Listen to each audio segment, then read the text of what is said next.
যেখানে আওয়ামী লীগের আগুন সন্ত্রাস দেখবেন, সেখানে জনগণকে বিপন্ন করার জন্য পরিকল্পনা দেখবেন, তাদেরকে ধরে ধরে তাদেরকে পুলিশের হাতে তুলে দিবেন।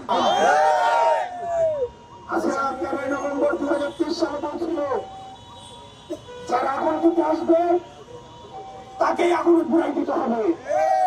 মনে রাখতে হবে, আওয়ামী লীগ কোন নীতিগত ভাবে তাদের বিদায় ঘটে নাই, তাদের বিদায় ঘটেছে গণঅভ্যুত্থানের মধ্যে দিয়ে। যারা এখন জীবন সম্পদ বাস রিক্সা দিয়ে আগুন দিতে আসবে, হাসিনার নির্দেশনা হিসাবে অনুসরণ করবেন। আজকে ময়মনসিংহে একজন শিশুকে আওয়ামী আগুন সন্ত্রাস তাকে পুড়িয়ে হত্যা করেছে।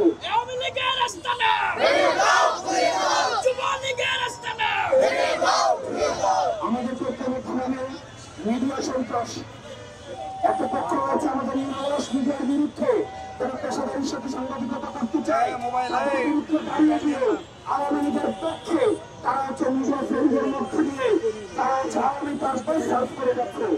মনে রাখতে হবে, আওয়ামী লীগ কোন নীতিগত ভাবে তাদের বিদায় ঘটে নাই, তাদের বিদায় ঘটেছে গণঅভ্যুত্থানের মধ্যে দিয়ে। এই আওয়ামী লীগের বিচার হতে হবে, হাসিনার বিচার হতে হবে, হত্যার বিচার হতে হবে। এর আগে যারা আওয়ামী লীগের বিষয়ে কোন ধরনের নর্মালাইজ করার চেষ্টা করবে, তাদেরকে জনগণ প্রতিরোধ করবে।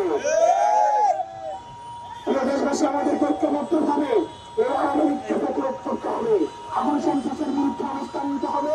আমি ঐক্যবদ্ধ ভাবে থাকবো, যাতে করে আমাদের বিনোদনকে খুঁজে বানিয়ে আওয়ামী লীগ আমার পুনর্বাসন না হতে পারে। আপনারা ঐক্যবদ্ধ থাকবেন, আমাদের সারা দেশের সকল ইউনিটের মতো কর্মীদেরকে আমরা বলবো, আপনারা জনগণের পাশে থাকবেন।